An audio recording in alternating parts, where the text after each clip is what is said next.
Bonjour à vous qui avez choisi la guidance numéro 15 et nous allons démarrer tout de suite par les 3 voies que vous avez choisi d'expérimenter dans cette incarnation.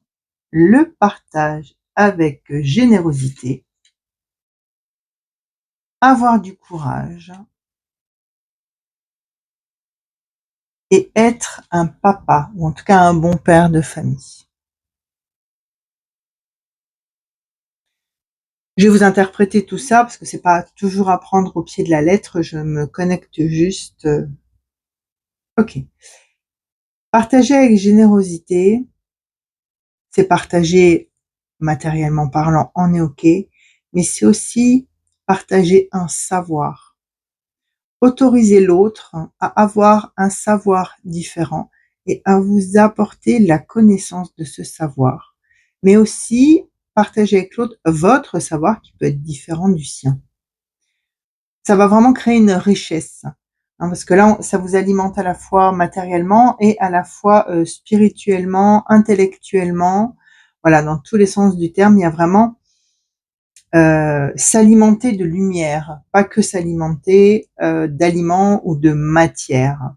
On a vraiment quelqu'un ici qui a la sagesse et qui transmet, qui transmet aux autres qui sont à l'écoute, mais qui peuvent avoir une autre sagesse, parce que typiquement là, on pourrait avoir un chaman, là on a quelqu'un qui a une sagesse spirituelle. Vous voyez, ce sont des sagesses qui sont différentes. Et c'est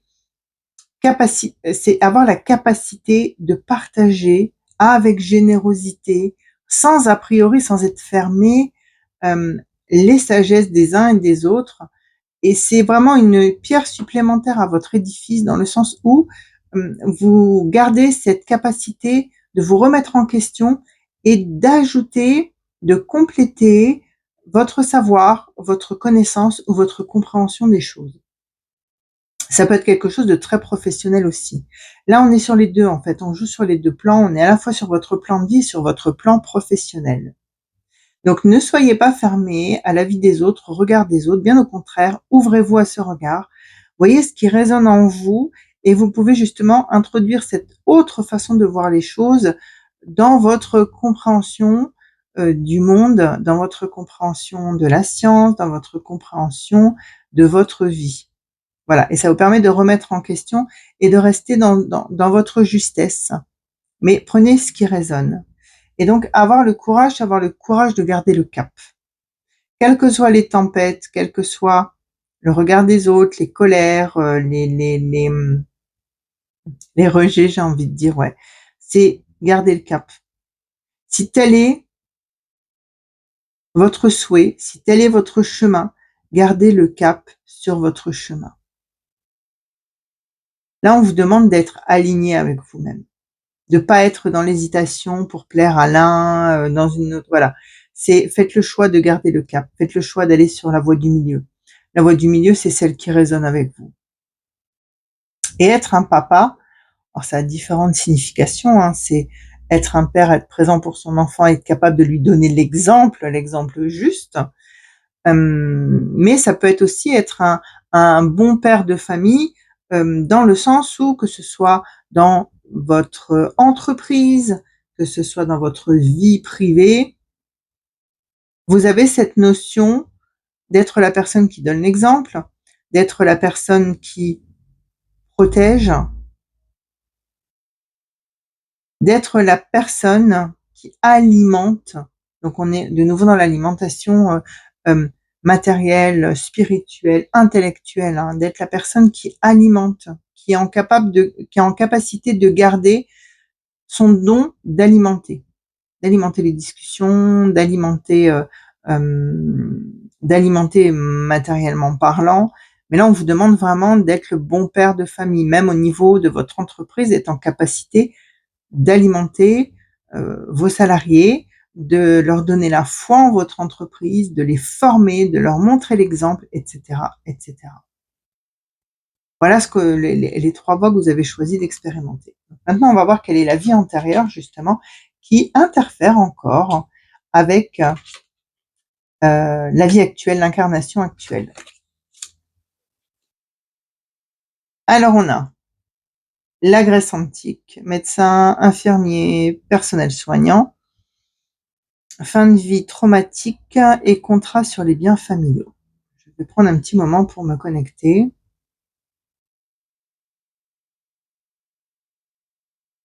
Ok. Là, on est principalement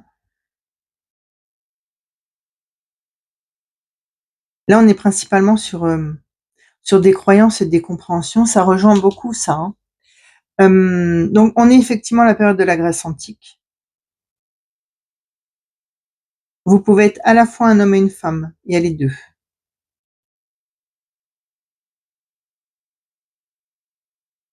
Alors, dans l'incarnation d'homme, on a un homme qui a une grande compréhension à la fois de l'univers, ce qu'on peut appeler aujourd'hui la science quantique,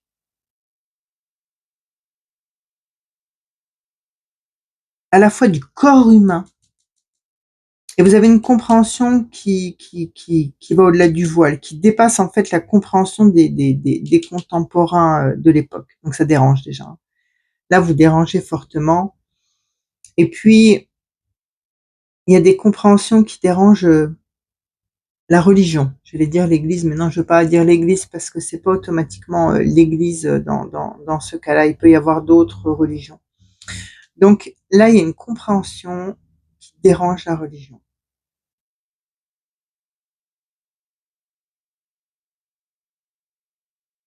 Et il y a aussi quelque chose qui dérange, c'est que vous expérimentez à travers les morts. Et ça, c'est quelque chose qui dérange énormément.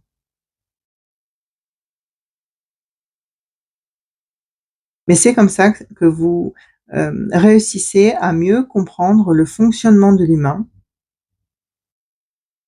le fonctionnement physique, principalement physique.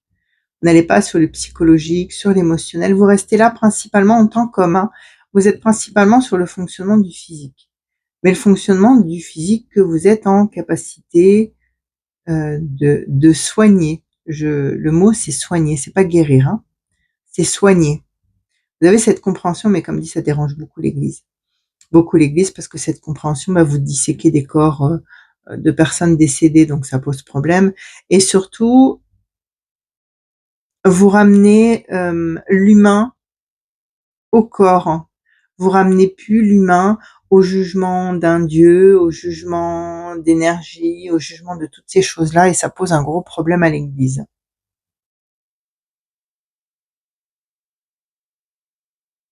En tant que femme,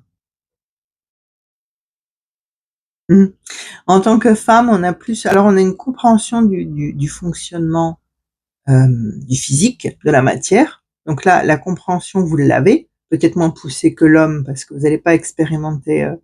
Mais là, de nouveau, vous dérangez l'Église. Vous dérangez l'Église parce que vous avez une compréhension des émotions, du psychisme, du spirituel.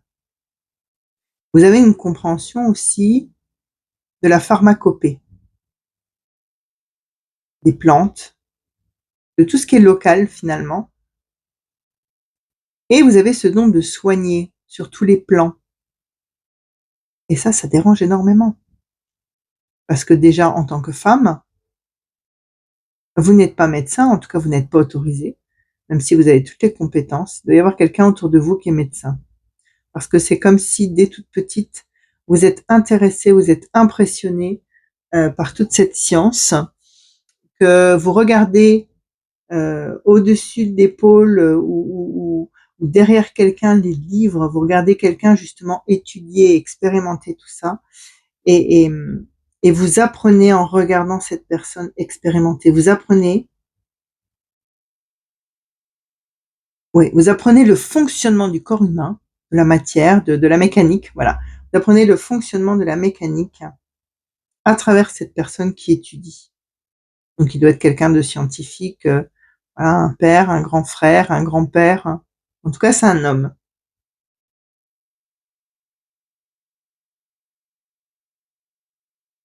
Et en grandissant, vous comprenez naturellement, effectivement, il y a le corps, il y a la matière, mais il y a d'autres choses, d'autres paramètres. D'autres paramètres comme le mental, comme les émotions, comme l'hygiène de vie. Et là où beaucoup avaient tendance à expérimenter des opérations, ouais, c'est vraiment des expériences aléatoires. Vous faites plus confiance aux plantes, à une certaine pharmacopée, aux médicaments, on peut les appeler comme ça, et à la parole, au don de la parole, de l'échange, de la compréhension de l'autre, de la compréhension de ses pensées, de ses émotions. Mais quoi qu'il en soit, vous dérangez l'Église. L'homme, parce qu'il déconnecte complètement l'humain d'un pouvoir divin. Alors quand je dis d'un pouvoir divin, c'est d'un pouvoir de la religion. Et la femme, parce qu'elle se donne un pouvoir divin en étant en capacité de soigner avec des plantes, de guérir, me dit-on. Voilà, l'homme soigne et la femme guérit. Deux choses différentes. Se soigner, c'est-à-dire que on relie tout au corps, il n'y a plus d'aspect divin, psychologique, émotionnel, c'est juste un fonctionnement mécanique. Donc là, on nie complètement ce que nous sommes, le soi nié. Et guérir, c'est retrouver l'harmonie, la globalité du corps, retrouver l'harmonie. Et dans ce cas-là, c'est je suis gai et je ris, je retrouve mon harmonie, mon alignement. Ce qu'on me dit aussi, c'est que cette femme, elle a des notions, alors c'est pas de la médecine chinoise, hein, mais c'est des points d'énergie spécifiques du corps. Voilà. Donc ça ressemble effectivement à tout ce qui est acupuncture, digitopuncture et ces choses-là. Mais elle a cette notion. Et elle est en capacité, de libérer les douleurs de cette manière-là avant de permettre aux personnes d'avoir leurs plantes, leurs infusions, leurs médicaments, etc. Et comme je vous disais, quoi qu'il en soit, vous dérangez tout ce qui est religieux, tout ce qui est croyance religieuse. Et que ce soit l'homme ou la femme, vous avez une vie tragique en fait, vous êtes assassiné. Alors par les flammes ou autrement, hein, la femme, j'ai plusieurs choses. J'ai par les flammes et j'ai par les plantes, par une plante toxique.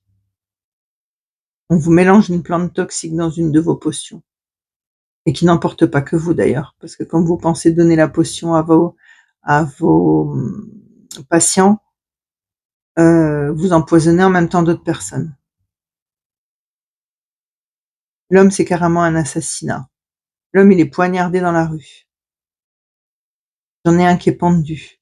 Donc on est sur un tirage général, hein. Je peux avoir plusieurs.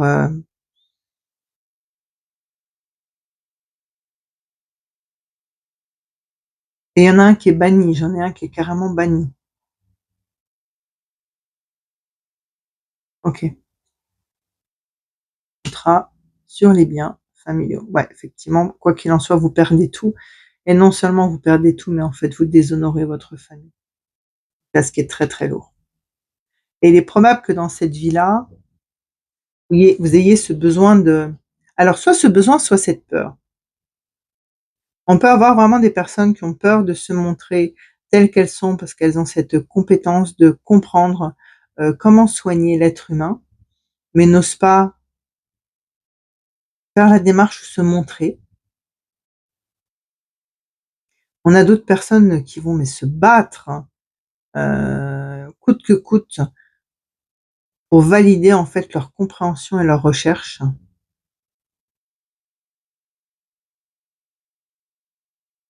Chez les femmes, on a beaucoup de femmes qui vont se mettre en thérapie parallèle, j'ai envie de dire. Ou alors on va avoir des infirmières, des personnes qui sont dans le milieu médical mais qui vont se spécialiser dans tout ce qui est herboristerie, naturopathie, homéopathie, etc. Chez les hommes, on reste sur quelque chose de très physique. Donc on peut très bien avoir des hommes qui sont dans la médecine, dans l'ostéopathie, kiné, chirurgien, ce genre de choses. Mais on reste vraiment beaucoup dans la matière, dans le palpable. Et la femme, des fois, on est dans l'impalpable. Voilà. On va regarder aujourd'hui quels sont les atouts ou en tout cas les forces que vous pouvez tirer de cette vie-là.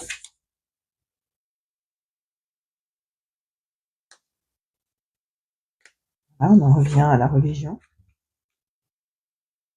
Ce que vous pouvez tirer comme force aujourd'hui dans cette vie-là, hein, c'est que vous n'êtes plus bloqué par la religion dans ce qui est accepté, dans ce qui est compris. La religion n'a plus le même poids, ce qui vous permet de passer ce cap qui vous obligeait à rester dans l'ombre, de vous mettre à la lumière, de tirer le rideau et de sortir du danger, de pouvoir vous mettre vraiment en lumière par rapport à votre compréhension. Apporter aussi vos lumières aux autres, hein. Parce que là, on est quand même dans une notion de partage. Donc, il y a quand même un travail de groupe à faire dans la compréhension à apporter. Quels sont les blocages et les obstacles que vous ramenez de cette vie? Ah là là, ouais, en plus, ces deux, elles sont quasiment similaires. Les obstacles, hein, c'est que dans votre vie, vous trouvez pas de juste milieu. Ou vous êtes tout l'un ou vous êtes tout l'autre, mais vous n'arrivez pas à trouver de juste milieu. Et vous êtes surtout beaucoup dans le combat, sans jamais vraiment trouver le chemin qui vous amène à l'aboutissement. Voilà, à l'aboutissement, à l'épanouissement.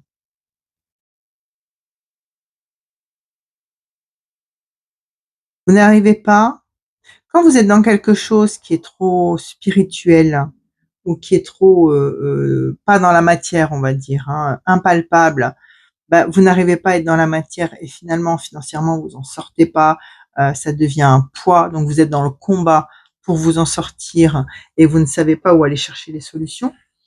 Et quand vous êtes que dans la matière, bah, vous fermez complètement à tout ce qui est spirituel, vous prenez pas en considération la globalité, donc vous êtes dans un combat parce que bah, sans la globalité, on n'arrive pas à la finalité. Donc de nouveau, bah, vous vous retrouvez à ne pas trouver de solution, à ne pas être dans une solution globale, à être vraiment dans quelque chose qui est limité dans le temps. C'est ça, limité dans le temps. On va voir quels sont les conseils pour que vous puissiez vivre une vie des plus épanouies. La diversité, voilà. Une montante. Le roi des parchemins. La sévérité. L'empereur. Il y en a beaucoup qui sont sortis, hein, donc il y a vraiment des indications importantes pour vous. Ah bah, l'empereur et l'impératrice. Tiens, je vais les mettre ensemble. Ok.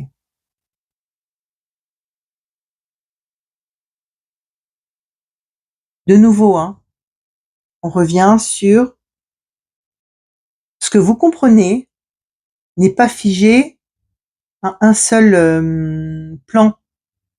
Si vous êtes dans tout ce qui est physique, matière, prenez en conscience tout ce qu'il y a derrière l'émotionnel, le psychique, etc. Si vous êtes dans tout ce qui est spirituel et psychique, prenez en compte la matière.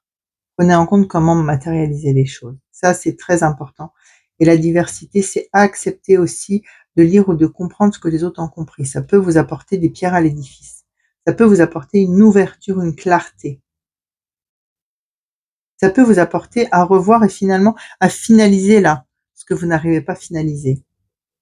Parce que là, vous êtes vraiment dans la construction, vous voyez, il y a encore plein de choses cachées que vous n'avez pas dans la compréhension. Oui, vous avez déjà compris énormément de choses, vous avez déjà beaucoup avancé sur votre travail, sur ce que vous souhaitez créer, communiquer, inculquer, mettre en lumière. Sauf qu'il y a encore énormément de choses qui sont dans le noir et que pour le moment, vous refusez de regarder. Donc, ouvrez-vous aux autres. Ça fait partie de votre plan de vie. Bah oui, ça fait partie de votre plan de vie. On avait tout là, hein. Donc, ouvrez-vous aux autres. Qu'est-ce que ça va faire? Ça va vous donner beaucoup de puissance. Ça va vous perdre de la puissance dans le sens où vous allez être vraiment en capacité d'exceller dans votre discipline parce que vous allez entrer dans quelque chose qui est beaucoup plus ouvert, dans un regard qui est beaucoup plus large.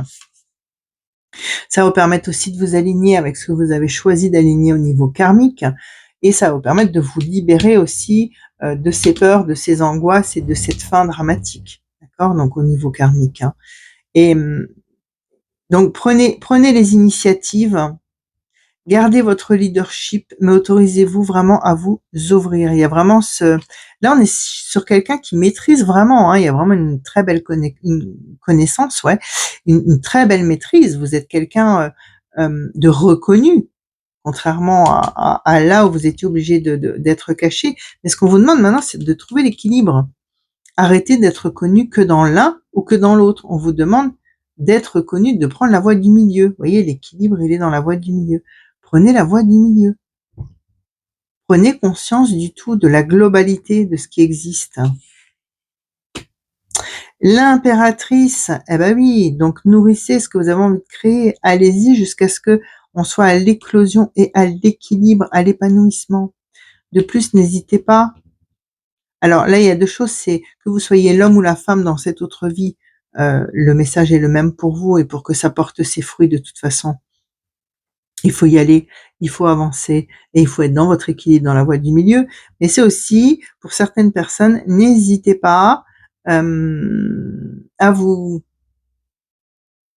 associer ou en tout cas à vous faire accompagner par une personne du sexe opposé qui a justement une autre sensibilité, une autre perception et qui peut voir les choses sur un autre plan.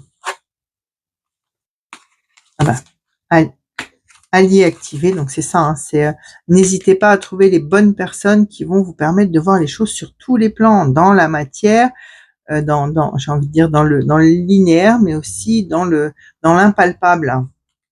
Et surtout, liez-vous d'amitié avec votre monstre de la peur, parce qu'il doit y avoir une peur chez vous